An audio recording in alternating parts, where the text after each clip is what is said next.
বন্ধুরা আবার চলে এসেছি দুই দিদি রান্নাঘরে। তো আজকে একটা রান্না করব নিরামিষ দিনের, এটা যারা নিরামিষ ভুজি তাদের জন্য একদম পেঁয়াজ রসুন ছাড়া একদম নিরামিষ রান্না। তো করব মাখানা পনির। মাখানা পনিরের জন্য আমার মাখানা লাগবে।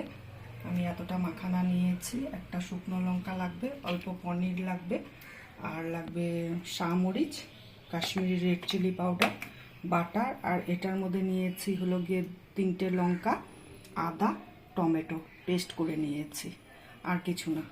এই দিয়ে এখন রান্নাটা কিভাবে করি আপনারা পাশে থাকুন, দেখতে থাকুন। আমার কড়াই গরম হয়ে গেছে, তো এখন আমি কড়াইতে একটু বাটার দিব, আর রান্নাটা হবে সাদা তেলে।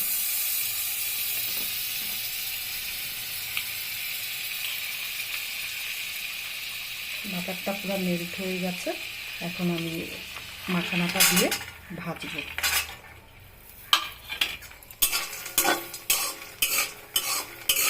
মাখানাটা ভালো করে ভাজতে লাগবে, বাটারের ফ্লেভারটা যেন আসে সুন্দর।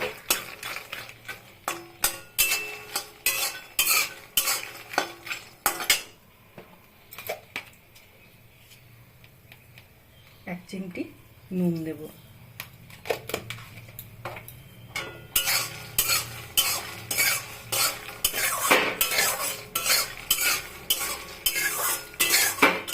পনির তো বিভিন্নভাবেই করা যায়, তো কিছু কিছু পনির রান্না করতে গেলে পেঁয়াজ রসুন লাগে। এটা একদম সম্পূর্ণ নিরামিষভাবে পেঁয়াজ রসুন ছাড়া। তো আমি বেশিরভাগই পেঁয়াজ রসুন ছাড়াই রান্না দেখাই, যারা নিরামিষ ভুজি তাদের কাজে লাগবে। নিরামিষ দিনে মনে হয় না কি রান্না করব, তো ফট করে মাথায় আসলো যে মাখানা পনির করি। খেতেও টেস্টি এটা। বাটার এসে কি বলে কি তন্দুরি রুটি বা এমনি প্লেন রুটি বা নান, যাই হোক, কুলচা, সব কিছুর সাথে ভালো লাগে, ভাতের সাথেও ভালো লাগে, ফ্রাইড রাইস, পোলাও, যা হোক।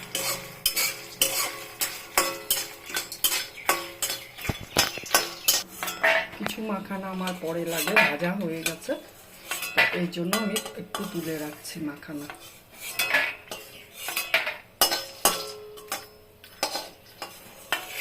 এইটুকু মাখানা আমার পরে লাগবে।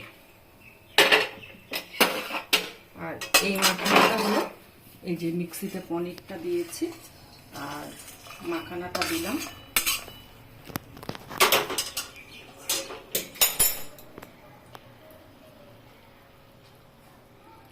এই যে শামরিচটা, এই 8-10টা শামরিচ দিয়ে দিচ্ছি,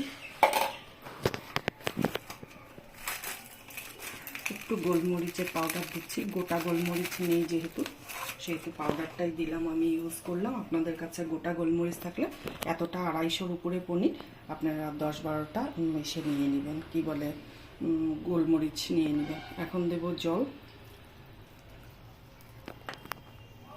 আর দেব অল্প একটু টক দই, বেশি না, অল্প।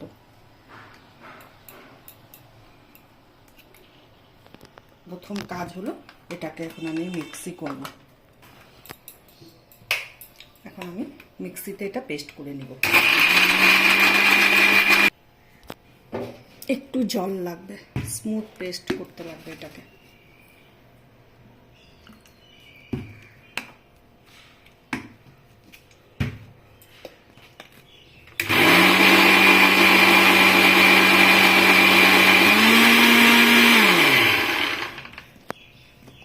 হয়ে গেছে আমার। এতে আমি তেল দিয়ে গেছিলাম, রিফাইন তেল। আমি একদম অল্প তেলে, যেহেতু বাটার পড়বে, অল্প তেলেই রান্না করব।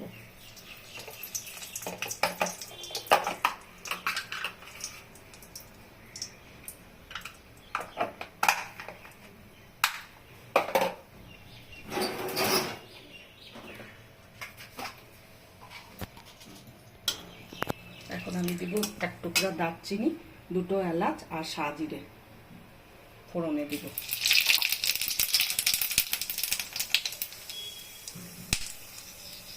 এখন এই টমেটো, আদা, লঙ্কা পেস্টটা দিয়ে দিব।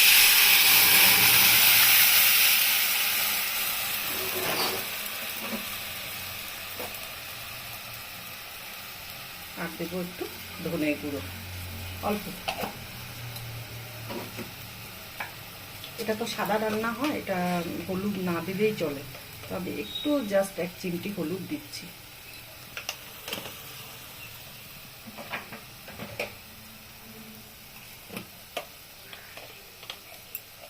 আর দেব কাশ্মীরি রেড চিলি পাউডার।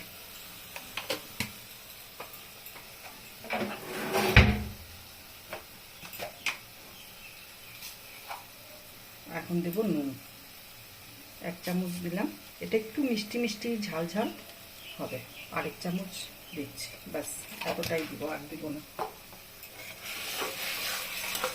এখন মশলাটাকে ভালোভাবে কষাবো, তো কষানো হোক, পরে ফিরে আসছে। মেন উপকরণের মধ্যে কাজুটা দিতেই ভুলে গেছি, তো যাই হোক মনে পড়ে গেল, তো দিয়ে দিচ্ছি। এই 6-7টা কাজু দিয়ে দিলাম। অল্প জল দিয়ে আবার স্মুথভাবে পেস্টটা করব।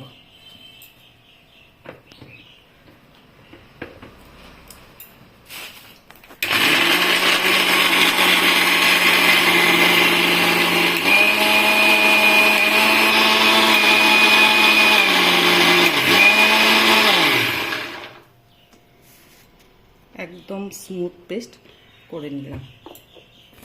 এই মশলাটা প্রায় ভাজা কমপ্লিট। মশলার তেল কিন্তু তেমন একটা দিইনি, কিন্তু দেখে মনে হচ্ছে অনেক তেল দিয়েছে। তো একটু কসুরি মেথি দিব, এটার একটা দারুণ ফ্লেভার হয় কসুরি মেথি দিলে। দিয়ে এবার হলো গিয়ে এই যে কাজু, পনির, মাখানা সব পেস্টটা দিয়ে দিব। তেল এই জন্যই কম দিচ্ছি, দই সব কিছু আছে, এতে করে তেল বেরোবে আরো।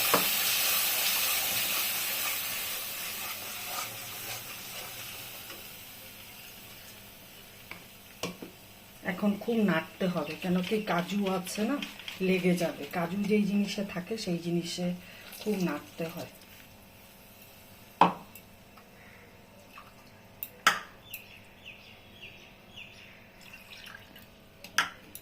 তো এখন নাড়বো খুব। মশলাটা কষানো হোক, আবার দেখাবো। আমি পনিরটাকে চোখো চোখো করে কেটে নিয়েছি, কিন্তু এটা পনির ভাজা যাবে না। আপনারা চাইলে যেরকম সাইজই করুন, একটু মোটা রাখবেন, পাতলা করবেন না, কেন মশলাটা দিয়ে এখন কষানো হবে, তো পনির ভেঙে যাবে। আলতোভাবে কষানো হবে যাতে পনিরের মধ্যে ফ্লেভারটা ঢোকে। তো যার জন্যই বলছি একটু মোটা করে কাটবেন। দারুণ হয় এই রেসিপিটা, খেয়ে করে দেখবেন, করে খেয়ে নেবেন যা দিয়ে ইচ্ছে। এখন ধীরে ধীরে পনিরটাকে কষাবো, আজ এরকমই থাকবে। মশলা কষানো হয়ে গেছে, এই অবস্থায় এখন আমি জল দিয়ে দিব। এই মশলা ধোয়া বাটিটা দিয়ে জলটা দিব।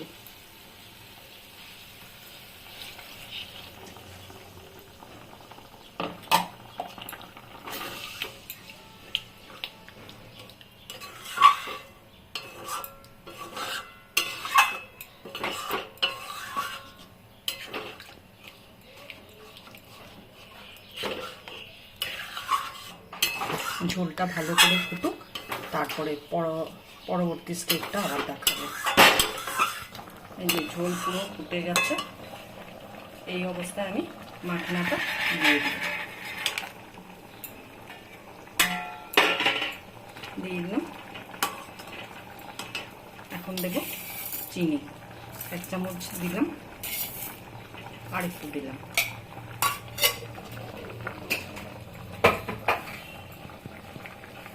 আর দেব বাটার,